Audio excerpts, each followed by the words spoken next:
Good morgen, allez, Yiden, et ce sera aujourd'hui le Nishmat, René Avraham Ben Mordechai, François Faji Ben Hana, Janine Ruth Bat Fortune Bazal Fritna et Ishaya Ben Elinda. Si vous souhaitez aider une prochaine étude de Mishnah, contactez les 5 minutes éternelles. Nous étudions Masechet Mai, Perek Bet Mishnah Aleph. Ve'eilu dvarim mitasrim demai bechol makom. Adevela, ve'atmarim, ve'acharuvim, ve'aorez, ve'akamon. Aorez, c'est bechol salaretz, kol ha-mishtamesh memenu patour. Mishnah très simple. Je rappelle juste quand même le principe du Dmaï, j'espère que depuis le temps c'est déjà assimilé, bientôt on va arrêter de le répéter tous les jours parce que vous savez quoi. Et concrètement, le Dmaï, c'est des fruits que j'achète d'un simplet, et que donc de ce fait, on craint un simplet qui n'est pas méticuleux sur le mitzvot, et on craint qu'il ne prélève pas les tourments ou massot comme il se doit. Et même s'il me dit qu'il a prélevé les tourments ou massot, je ne peux pas m'appuyer sur lui, et je dois reprélever, et c'est tout un système entier de prélèvement, comment procéder, que concrètement, le rov des Hamaharetz, le rov des simplets prélève comme il se doit. Il y a juste une minorité conséquente, non négligeable, que Chachamim ont craint, et de ce fait, ils ont instauré, du coup, que dès que tu achètes d'un Hamaharetz, tu dois reprélever. Sauf si tu achètes d'un Neheman, un Chaver, un Neheman, on en parlera dès la prochaine Mishnah, donc on commencera à parler de ça.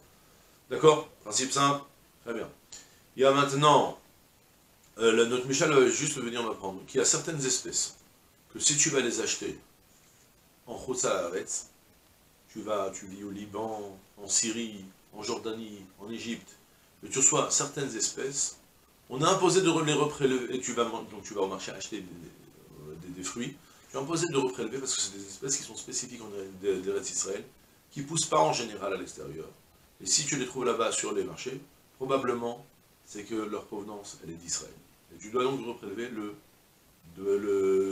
Tourmot Maasrot, même s'il y a un vendeur qui va te dire que ça vient effectivement d'Israël, mais qu'il a prélevé le Tourmot Maasrot, tu dois malgré tout reprélever les fois. D'accord?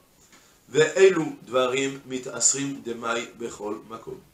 Telles sont les choses que tu devras reprélever le demai bechol makom, dans n'importe quel endroit, même.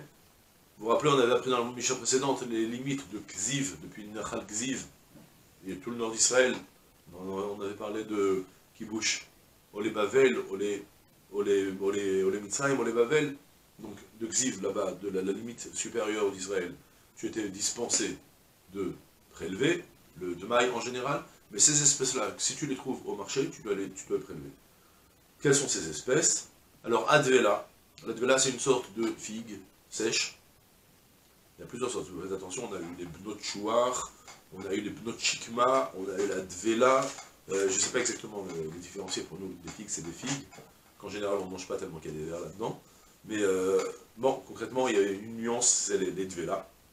Il y a aussi les tmarim c'est des dattes, quand tu vois des dattes que tu achètes, elles sont des cheskat, qu'elles sont de provenance d'Israël, et donc tu dois reprélever le maaser.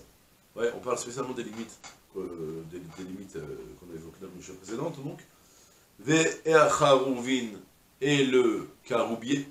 Le caroub, si tu achètes du caroub, c'est une espèce qui pousse beaucoup en Israël aussi. Et si tu les trouves en général, celle de leur provenance Israël, donc tu dois les reprélever. Et de même aussi le orez. C'est une sorte de. Alors littéralement, c'est le riz. J'ai un doute, est-ce que c'est réellement le riz ou bien le mil. Je crois que j'ai déjà vu une fois que ce qu'ils appelaient orez vedochan, chez nous ça s'est inversé en hébreu moderne. En tout cas, c'est une sorte soit de riz ou bien soit de céréales spécifiques qui poussaient en Eretz Israël. Et de même aussi le kamoun et le cumin, littéralement. Le kamoun, le kimel, il traduit en yiddish. D'accord? Le kamoun. Maintenant, à part ça, la Mishnah continue en disant par contre, il y a quand on a dit il y a le riz, donc le orez, spécifique d'Israël, que si tu le trouves même au Liban, tu dois le prélever. Au marché du Liban, tu dois le prélever.